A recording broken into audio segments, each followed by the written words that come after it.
Hello and welcome to some Everquest patch notes for the test server in October 2024. So there's some big news in this one.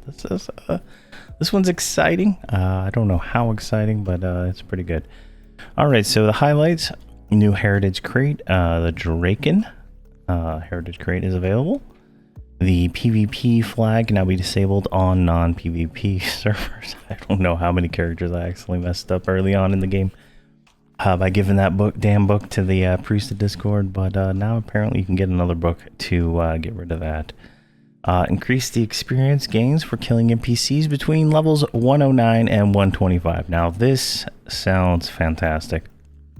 More details below. Items: added a cast time and a recast time to the Midnight Mallet and the Ivandra's Hoop.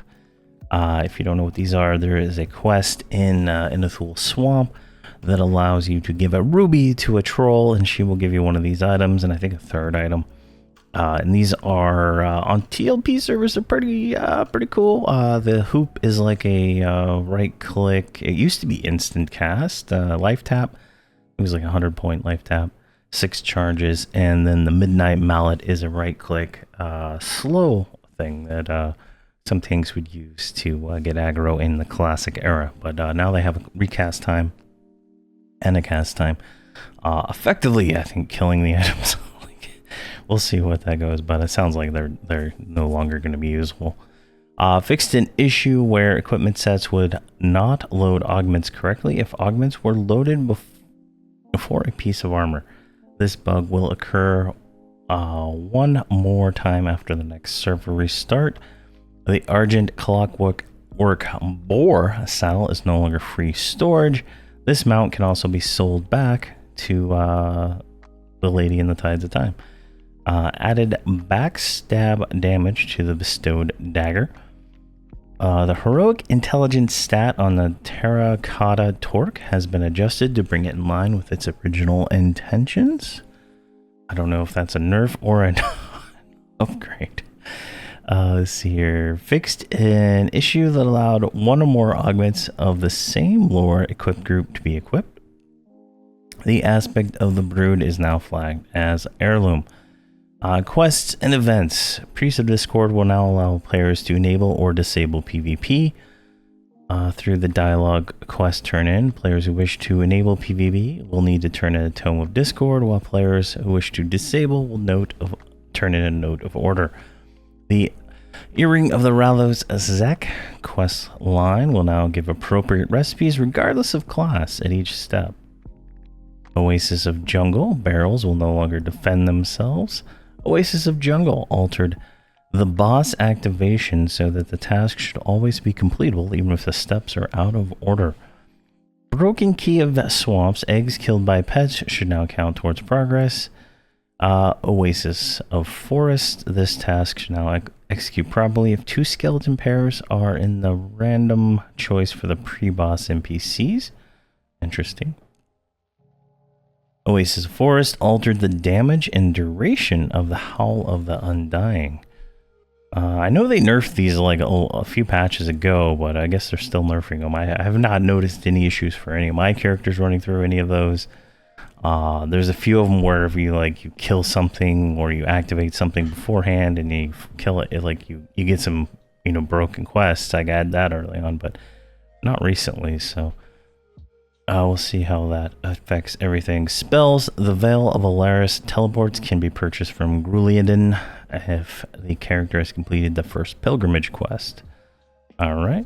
AA. Required levels for enchanting Honed Reflective Ember Quartz and Honed Reflective Lucanite have been adjusted. Now, I hope that means downwards, because the Honed Reflective Ember Quartz is at a 121 to memorize that one.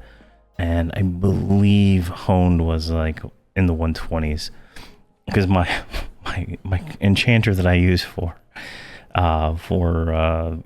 enchanting the bars and stuff is only 120, and I was about to buy the expansion to get her to 125 so I could use this, so I could do that, because I don't have another enchanter at the moment. So it's just kind of like, oh, nice, save me $34. Progression servers corrected an issue where level locked progression servers were not using the adjusted minimum level of a shared task when checking if persona swap should be allowed. Interesting. Corrected an issue where trophies did not have their level requirement reduced by 10 on a level locked progression servers. Corrected an issue, a bad check when causing AA scrolls to be consumed, not granting the AA on the level progression servers. AA scrolls. I'm not 100% sure what that is. Vaniki added challenge achievements for Night of Shadows, Lorian's Song, and the Outer Brood. Nice. Vaniki. Let's see here. Miscellaneous. The level-based experience modifier will no longer apply to experience earned from rewards and some types of quests. Increase the experience characters gain for killing NPCs between levels 109 and 125. This change is based on the player's level, not the NPC or expansion. This change does not affect experience gained through other types of experience, such as quests or rewards. You can no longer swap personas while holding an item on your cursor. Additionally, items that are overflow to your cursor are not destroyed during the persona swap. Assist main, group, and raid commands should now prioritize those roles over characters with the names of the similar type, right? So if you have some guy like named Group Danian or some nonsense like that, and you do assist group, it would, mess up. Like I had that issue on TLPs a lot. Made a speculative change and changes and improvements to pathing to try and prevent NPCs from pathing slightly under the world.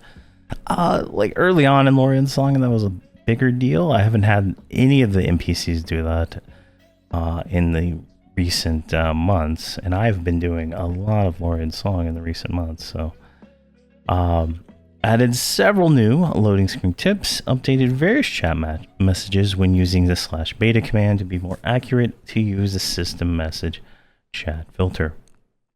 Players may now persona swap in the Tides of Time base zone. That is nice. Let's see here. Added a max active quest label to the quest tab of the Overseer window.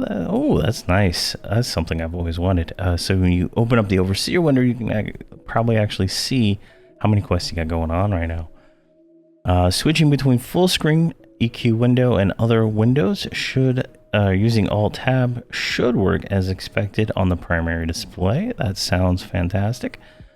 Fixed an issue that prevented the Mercenary Merchant window from refreshing its contents when the desktop window mode changes. All right, that is an interesting thing. The combat abilities window will now correctly update hot buttons that share the same reuse timer. Let's see here. The video modes window now updates its list of resolutions correctly and changed the Overseer window as the only thing that's changed. I did a little read over through all this, and there was one comment related to the experience. Let me see if I can find it again. Someone said it was like 10 times the experience you get. There we go. Let's see here. No, that's that. Yeah, okay. There's an experience bonus going on. My testing wasn't rigorous, but I did it on 2 characters. The experience increase was anywhere from 5 to 11 times more than live. Now, this is on test server. Test server has 100% experience bonus already.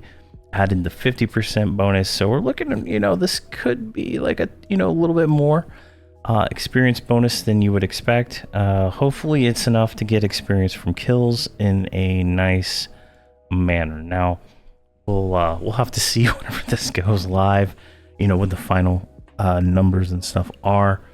Right now on Feronavi, my paladin, as he was leveling to 125, he got 0.2 per kill, just using no experience potions or anything, like just the experience bonus. So That is the current rate, I would say, with the experience bonus. Maybe let's say 0.15, would be the thing. I don't know what it is. I can't remember what it was on Drenell when I did it. It was much lower experience per kill, but we'll see how that goes when it goes live. I would expect the experience to be at the 0.5 range, like 0.5, not 1. I think 1% would be too high per kill, because then you're leveling way too fast. But 0.5 would be about the sweet spot. Maybe 0.4 at the when there's no experience bonuses going on. So we'll see where that ends up at the end of this. But yeah, so there we go. Some patch notes for the test server. As always, these seem to go live exactly like this. Maybe some grammar changes in the notes, but for the most part, this is what it will be, the October patch. And then when the October patch comes out, there will be a new tower. So the 10th tower will unlock. And yeah, so there we go. So thank you very much for watching, and please have a fantastic day.